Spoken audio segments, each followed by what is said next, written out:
தாய்ப்பறவையின் தாகம், இசையும் கதையும்.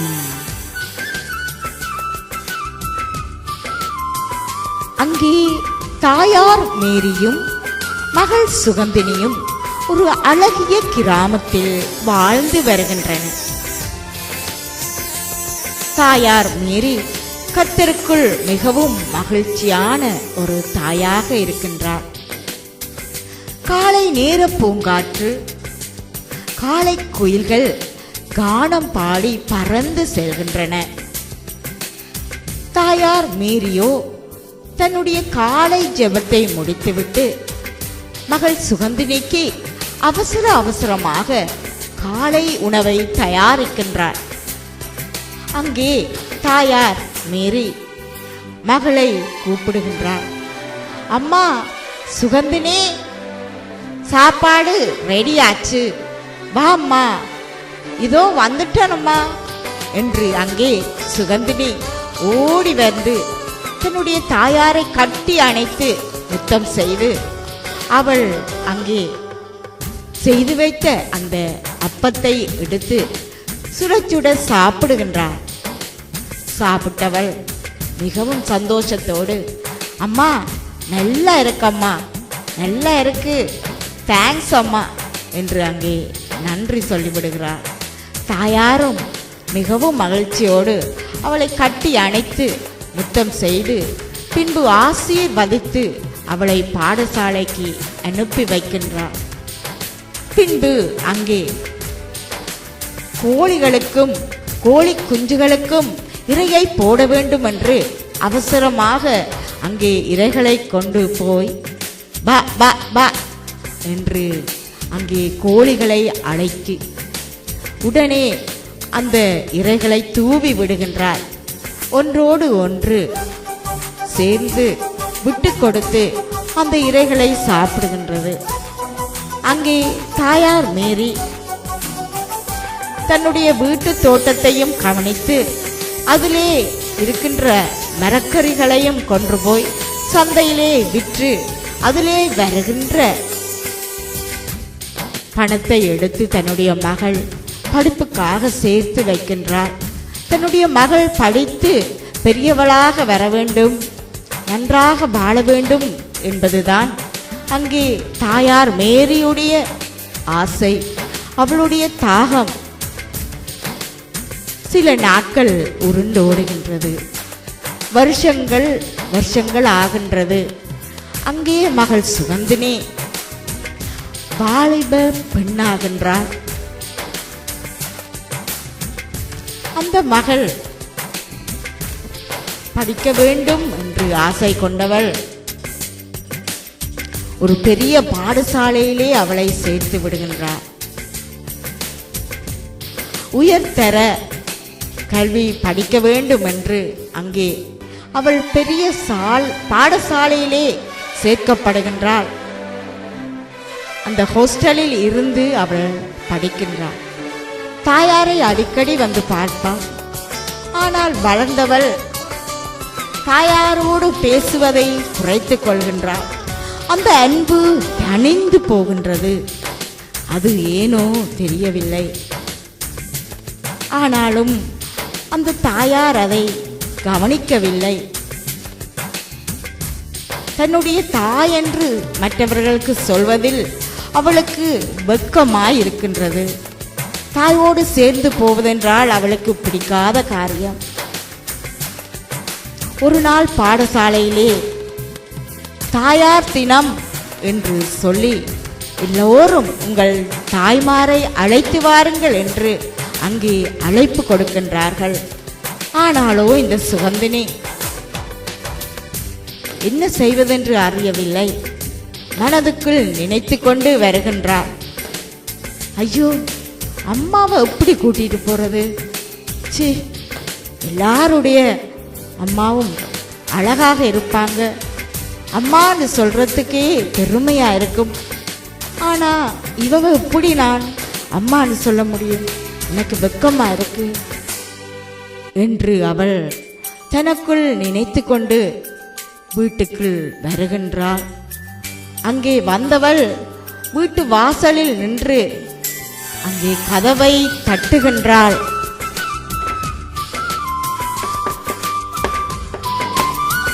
யார் அங்கே?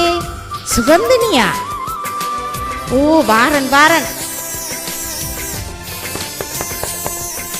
கதவை உடைச்சிடாத வாரணம்மா என்று வந்து தாய் கதவை திறக்கின்றார். வா அம்மா உள்ள.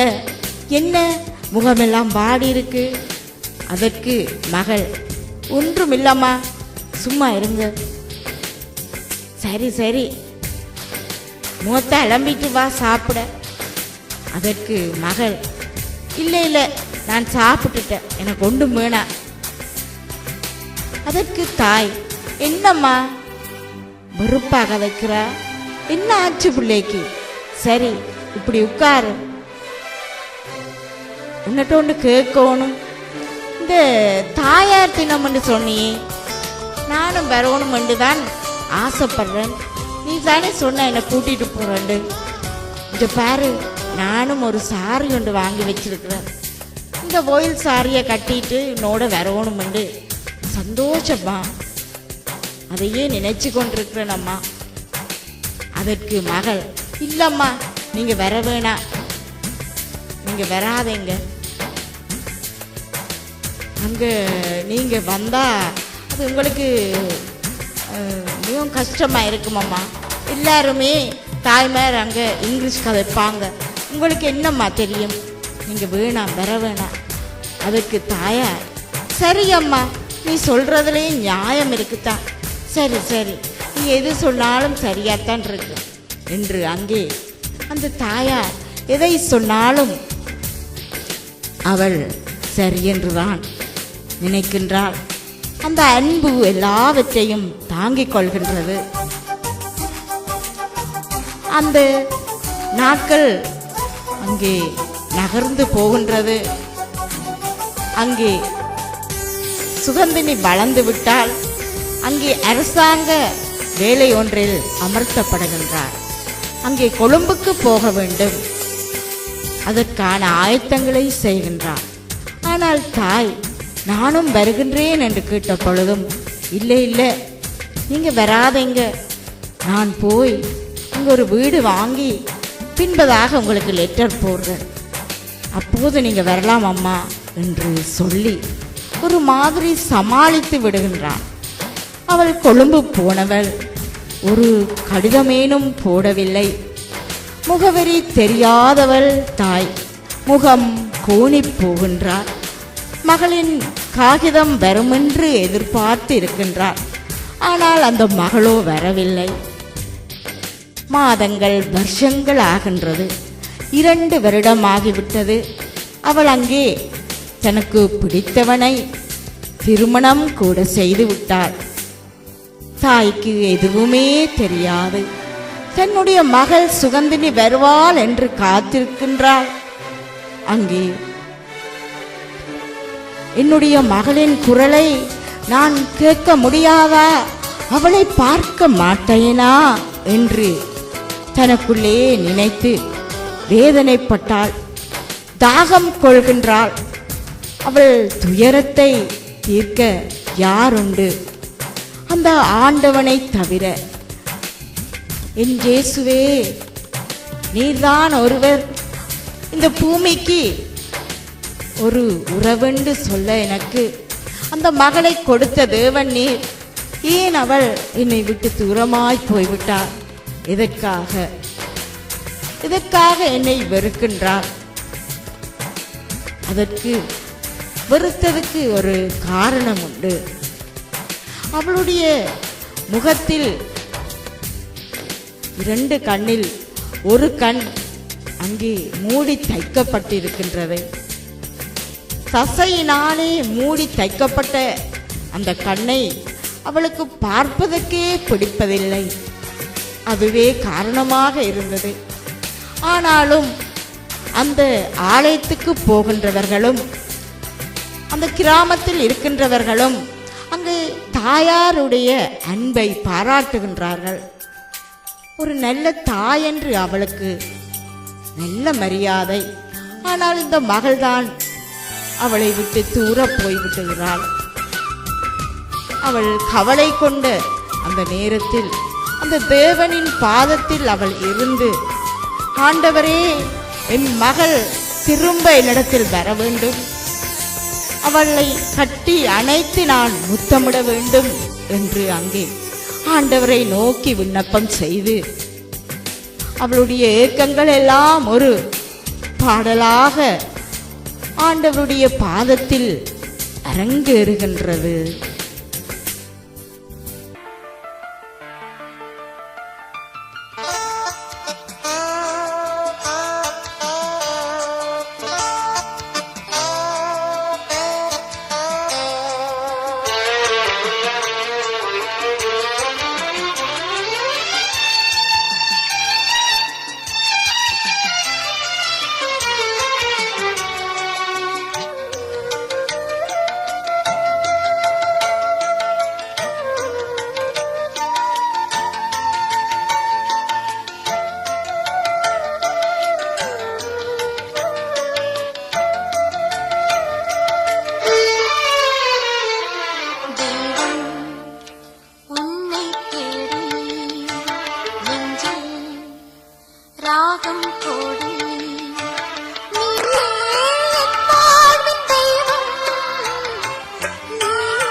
சாய்ந்து கொள்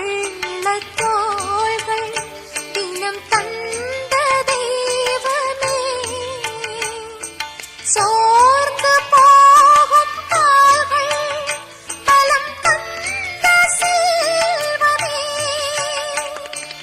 உள்ளில் விழுந்து அழுதே நீ உறவில் தேடினாய். அள்ளி அன்னையாய் எடுத்தாய் உன் சிறகில் மூடினாய்.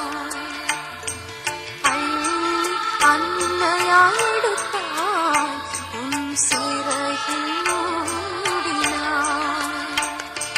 நதிகள் காயலாம்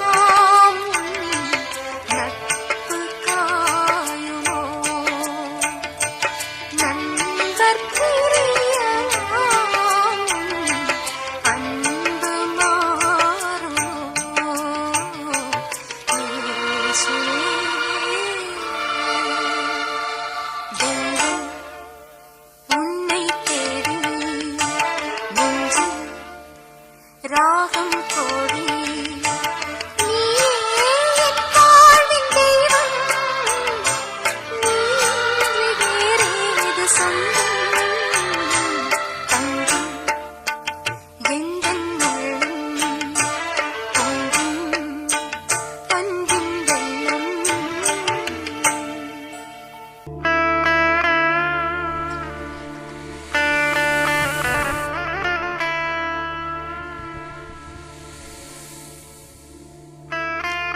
இயேசுவே, இயேசுவே, உறவென்று சொல்ல எனக்கு அவளைத்தான் இந்த உலகத்தில் கொடுத்தீர் ஐயா. ஆனாலும் அந்த உறவு என்னை விட்டு பிரிந்து போய்விட்டது, என்னை நினையாது தூர போய்விட்டது ஐயா. என் தெய்வம் நீர்தான், சாய்ந்து கொள்ள தோள்கள் தந்தவர் நீரையா. சோர்ந்து போன கால்கள் பலன் தந்த செல்வம் நீரையா. உம்மை தவிர எனக்கு யாருண்டு? வானில் உலகும் நிலவும் தேய்ந்து போகும், உம் உறவு தேயாது, உன் உறவு மறையாது. என் தாகத்தை நீ அறிந்து என்னோடு இருக்கின்ற தேவன் நீதான் ஐயா என்று அங்கே தாயார் அழுகின்றாள். அவளுடைய வேதனையை ஆண்டவர் ஒருவர் அறிந்திருக்கின்றார். அந்த மகள் சுகந்தினி அந்த தாயினுடைய வெளி தோற்றத்தை, அந்த முகத்தை தான் அவள் பார்த்திருக்கின்றாள். அந்த கண்ணை அவள் பார்க்கும் பொழுது அவளுக்கு அருவருப்பாக கூட இருந்திருக்கும். அந்த தாயின் அன்பு, மாறாத அன்பு, அந்த பெரிய அன்பு, அதை மறந்து விட்டாள். அங்கே சுகந்தினி தாயை மறந்தவளாக இருந்தாள். 2 வருடங்கள் ஆகியும் கடிதம் போடவில்லை, தாயோடு பேசவில்லை. ஆனால் ஒரு நாள் எங்கிருந்தோ இருந்து அவள் உள்ளத்தில், சுகந்தினியின் உள்ளத்தில் ஒரு ஏக்கம், ஒரு தடுமாற்றம். ஒரு கிளாஸில் தண்ணியை எடுத்தவள் அது விழுந்து உடைந்து விட்டது, சிதறி உடைந்து விட்டது. அதிலே அவளுடைய விரல் குத்தப்பட்டு அதில் இரத்தம் வடிகின்றது. உடனே சுகந்தினி, அம்மா அம்மா அம்மா என்று கத்துகின்றார். எங்கேயோ இருந்து வந்த அந்த ஏக்கம், அந்த அன்பு திரும்பவும் ஆக அம்மா என்று கூப்பிட்டான் வேளையில் எதிரொலிக்கின்றது. தாயின் பாசம் அங்கே அவள் இருதயத்தில், ஐயோ அம்மா நான் சிறுவயதில் எத்தனையோ தடவை விழுந்தாலும் என்னை தூக்கி அணைத்து என் காயத்துக்கு கட்டு போடுவியே. உன் புடவையின் முந்தானையை கிழித்து என் காயத்துக்கு கட்டு போடுவியே அம்மா. உன்னுடைய அன்பை நான் மறந்தேனே. ஐயோ அம்மா, அம்மா, உன்னை நான் அறியாமல் போனேனே. உன்னை நான் மறந்து விட்டேனே. அங்கே அவள் உள்ளத்தில் வேதனை எழும்புகின்றது. உடனே அங்கே தன்னுடைய கணவன் அவரிடத்தில் சென்று அங்கே சுகந்தினி கேட்கின்றான், நான் என்னுடைய அம்மாவை பார்க்கணும், நீங்களும் வாரீங்களா?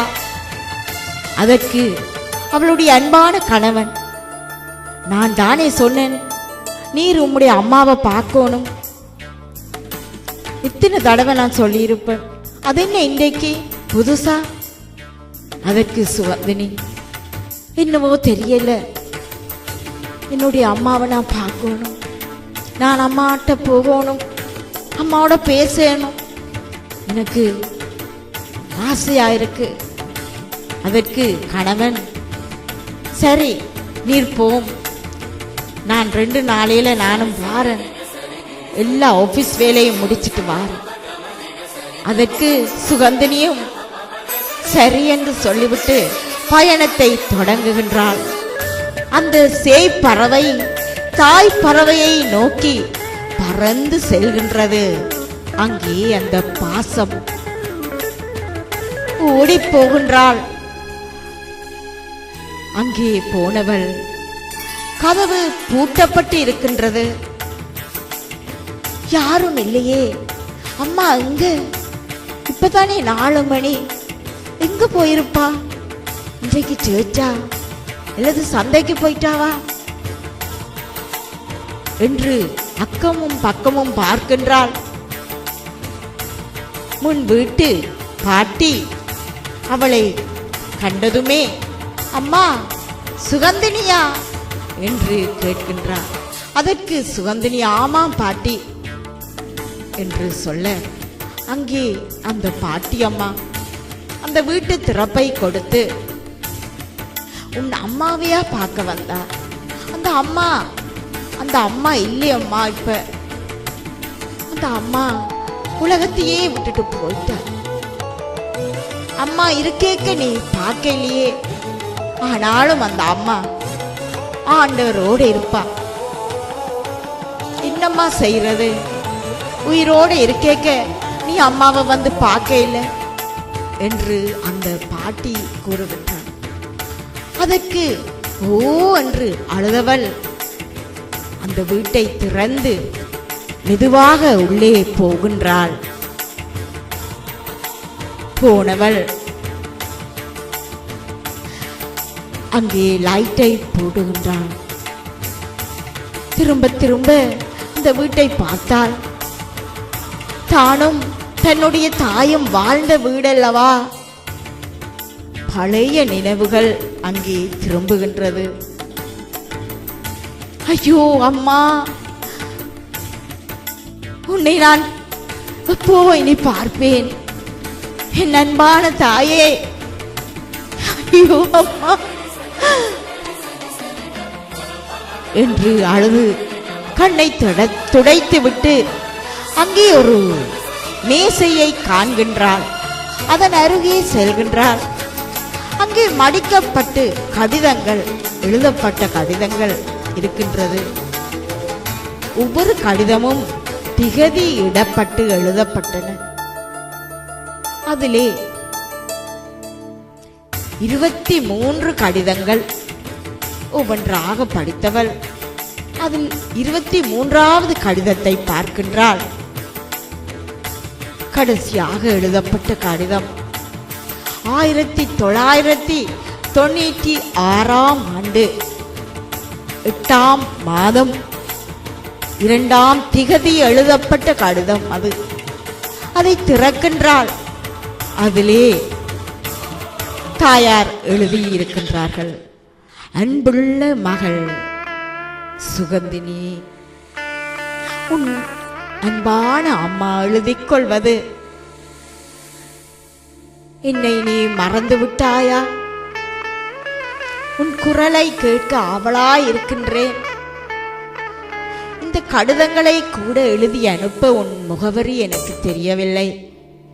அம்மா, என்னை நீ ஏன் வெறுத்து விட்டாய்? உனக்கு ஒரு உண்மை தெரியாது. நீ அடிக்கடி கேட்பியே, உன் கண்ணுக்கு என்ன நடந்தது என்று. இன்று அதை நான் இதில் எழுதுகின்றேன். நீ பிறந்த பொழுது உனக்கு ஒரு கண் இல்லை அம்மா. அது சிதையுண்டு. அதால் பார்க்க முடியாத நிலையாக பிறந்தாய். நான் உன்னை பார்த்தவுடன் டாக்டர்ஸிடம் கேட்டேன், என்னுடைய கண்ணை என் மகளுக்கு கொடுக்க வேண்டும் என்று. என் மகள் இப்படியாக இந்த உலகத்தில் வாழக்கூடாது. என் மகள் 2 கண்ணாலையும் இந்த உலகத்தை பார்க்க வேண்டும் என்று. அதற்கு அந்த வைத்தியர்கள் சரி என்று இந்த சிகிச்சையை செய்தார்கள். என்னுடைய கண் உன்னுடைய கண்ணாயிற்றம்மா. நீ நன்றாக வாழ வேண்டும் என்றுதான். என் அன்பான மகள் சுகந்தினி, நீ இந்த உலகத்தில் சுகந்தமாக சுகமாக நீ வாழ வேண்டும். நீ பிறந்து 4 வயதில் உன் அன்பான தகப்பனையும் இழந்து விட்டாய். நான் தனிமையாக உன்னை வளர்த்தேன். எல்லாவற்றிற்கும் ஆண்டவராகிய இயேசு என்னோடு கூட இருந்தார் அம்மா. நான் உனக்காக ஒரு கண்ணைத்தான் தந்தேன். ஆனால் என்னுடைய ஆண்டவர் எங்களுக்காக தன்னையே தியாகமாய் கொடுத்தார் அல்லவா. தன்னுடைய முகரூபத்தையே இழந்தார். நமக்காக அந்த கேடை அடைந்தார்.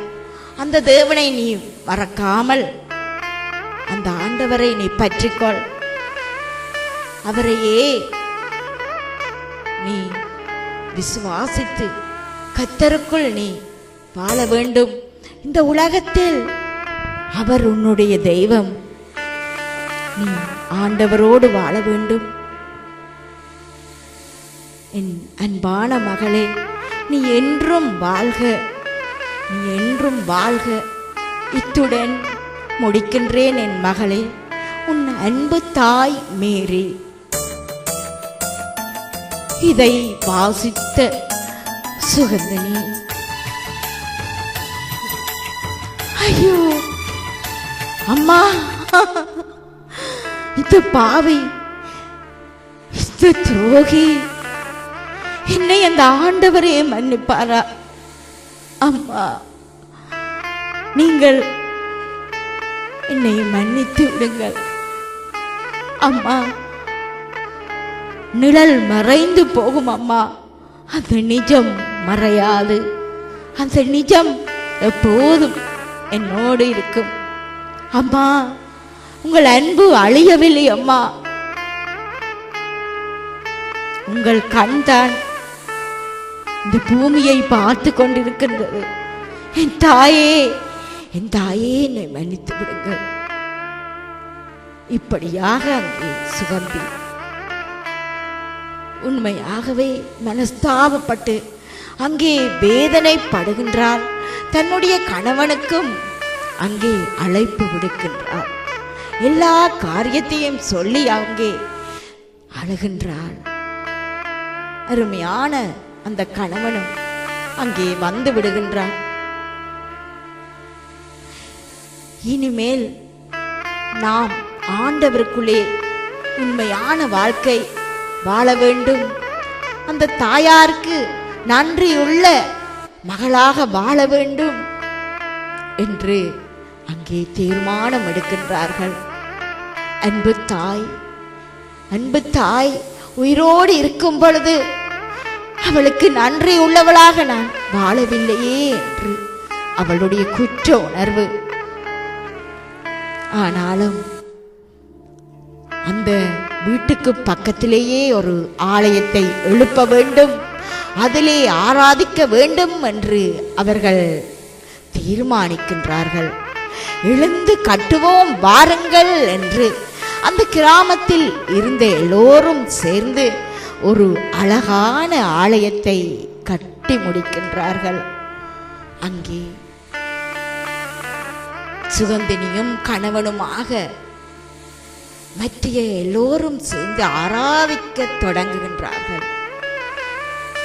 அந்த ஆலயத்திலேயே சென்றவர்கள் ஆண்டவருக்காக நாம் ஊழியம் செய்ய வேண்டும் என்று வாஞ்சிக்கின்றார்கள்.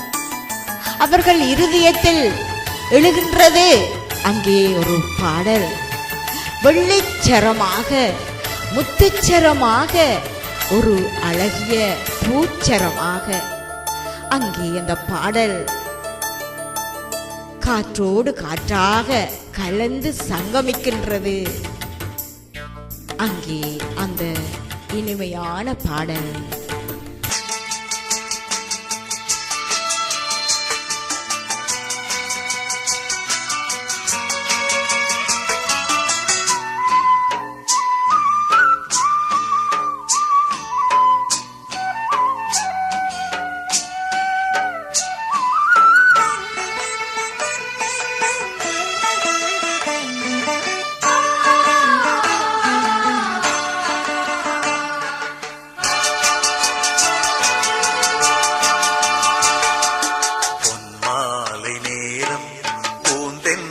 காற்றில் என் ஜீவராகம் கரைந்தோடுதே.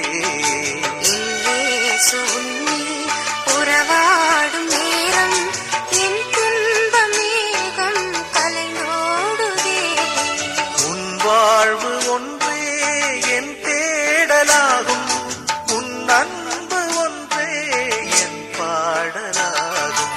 பொன்மாலை நேரம் பூந்தென்றல் காற்றில் என் ஜீவராகம் கரைந்தோடுதே.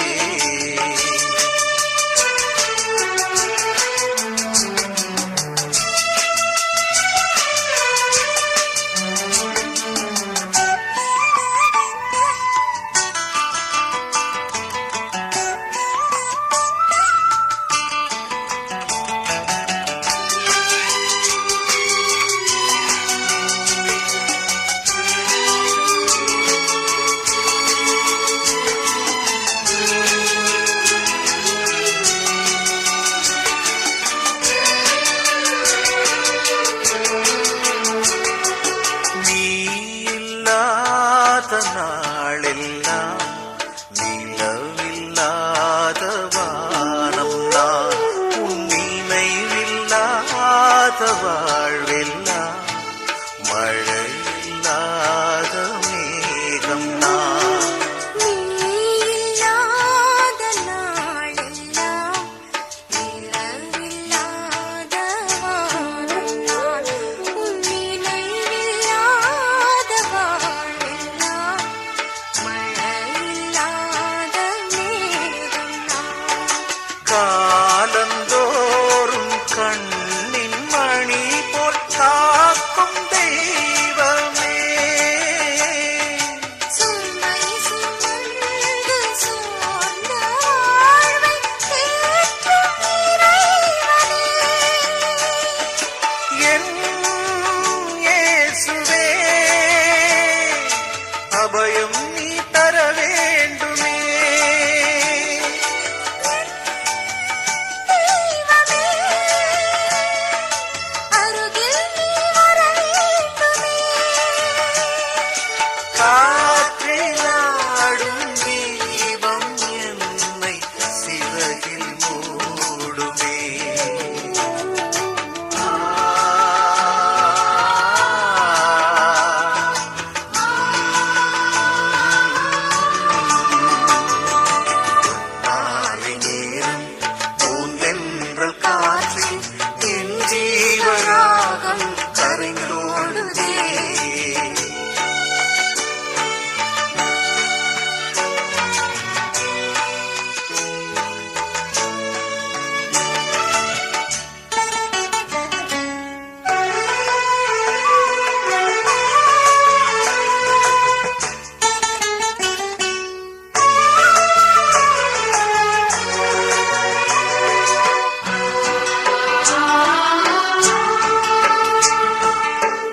தினம் நான் புகழ்கையில் எனக்குள் தோன்றும் புது யுகம். முள்ளில் பூக்கும் ரோஜா என்னை அள்ளிப் பறிப்பதே. சொல்ல முடியா அன்பில் என்னை சூடி மகிழ்வதேன். இயேசுவே, என் அன்புக்கு வானம் இல்லை. என் தெய்வமே, உன் அன்புக்கு எல்லை இல்லை. அன்பின் நிழலில் இந்த இதயம் உன் அன்பை பாடுதே.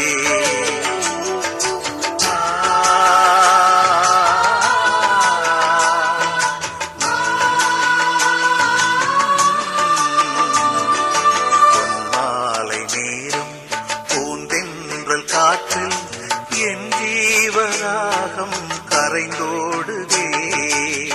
இயேசு உன்னில் உறவாடும் நேரம் என் துன்ப மேகம் கலைந்தோடுதே.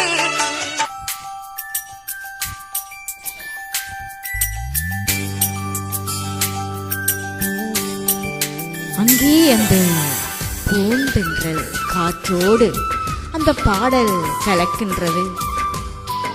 உன் அன்புக்கு வானம் இல்லை என்று அவள் பாடுகின்றாள். ஆண்டவருடைய அன்புக்கு வானம் இல்லையாம் என்று அவள் சொல்கின்றாள். அதற்கு இல்லை, ஆண்டவருடைய அன்புக்கு எல்லையே இல்லை என்று அங்கு அவன் பாடுகின்றான். அருமையான பாடல் அங்கே அரங்கேறுகின்றது. அவர்கள் பாடலோடு மட்டும் நின்று விடவில்லை. அங்கே கர்த்தருக்கு சாட்சி உள்ளவர்களாக அந்த தாயாரின் விருப்பப்படியும் தங்கள் ஜீவியத்தை நடத்துகின்றார்கள். அருமையானவர்களே, அங்கே அந்த உறவு, அந்த தாயின் உறவு இந்த உலகத்தை விட்டு போன பின்பு அந்த உறவை தேடி என்ன பலன்?